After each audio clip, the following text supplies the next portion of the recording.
नमस्कार मित्रांनो, मी आहे प्रदीप पेखळे। आज आपण कुटुंबियांच्या सोबत जात आहोत नाशिकपासून अवघ्या 60 किलोमीटर असणाऱ्या 51 शक्तिपीठांपैकी एक असणारे श्री क्षेत्र सप्तशृंगी गड येथे। हिंदू परंपरेनुसार सप्तशृंगी निवासिनी देवी 7 पर्वत शिखरांमध्ये वास करते। गडावर जाण्यासाठी 510 पायऱ्या आहेत, तर आज काही जण रोपवेचाही वापर करतात। खरं म्हणजे सातमाळ डोंगर रांगेतील या शिखराची उंची 4500 फूट असून नांदुरी मार्गे वाहन रस्ता तर रडतोंडी मार्गे पायी रस्ता सुद्धा भाविक वापरतात। येथील निसर्ग निश्चितच आपले मन मोहून घेतो।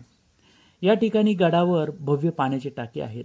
कित्येक भाविक या ठिकाणी हातपाय आणि आंघोळही करतात।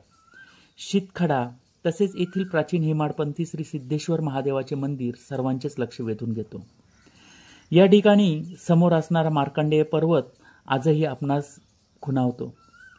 चैत्रोत्सवामध्ये लाखो भाविक भारतभरातून या ठिकाणी भेट देतात।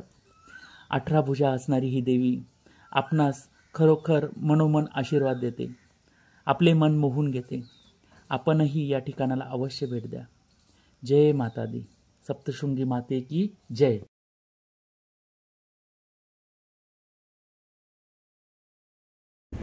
नमस्कार मित्रांनो, आपण खूप वेळा सप्तशृंगी गडावरती येतो, परंतु गडावरती आल्यानंतर आपण फक्त मातेचं दर्शन घेतो आणि निघून जातो। मात्र या ठिकाणी आपल्याला दिसून येतं की हे गडावरती अतिप्राचीन असणारं हे हेमाडपंथी भगवान शंकरांचं मंदिर आपण जर या ठिकाणी बघाल तर अत्यंत सुंदर असं हे मंदिर आपल्याला या ठिकाणी बघायला मिळू शकतं।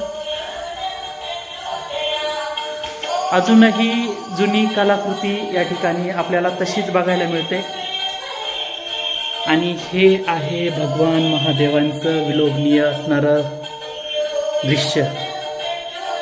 ओम नमः शिवाय। बहुधा या मंदिरातील ही अतिप्राचीन जुनी पिंड ही अजून तशीच जतन करून ठेवण्यात आलेली आहे आणि यावरचे जे शिलालेख आहेत हेही आपल्याला तिथे बघायला मिळतात। हे आहे नंदिकेश्वर महाराज, जे आपल्याला भोलेनाथांचं दर्शन घेण्याची अनुमती देतात।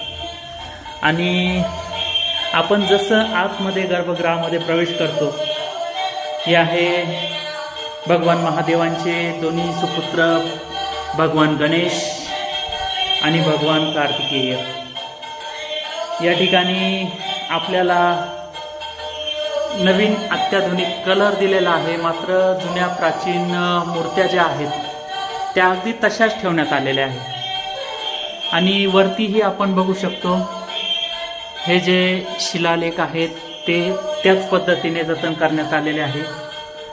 आणि भगवान महादेव या ठिकाणी विराजमान आहेत। जर आपण या ठिकाणी जर येणार असाल तर अवश्य या मंदिराला भेट द्या। ओम नमः शिवाय। हर हर महादेव।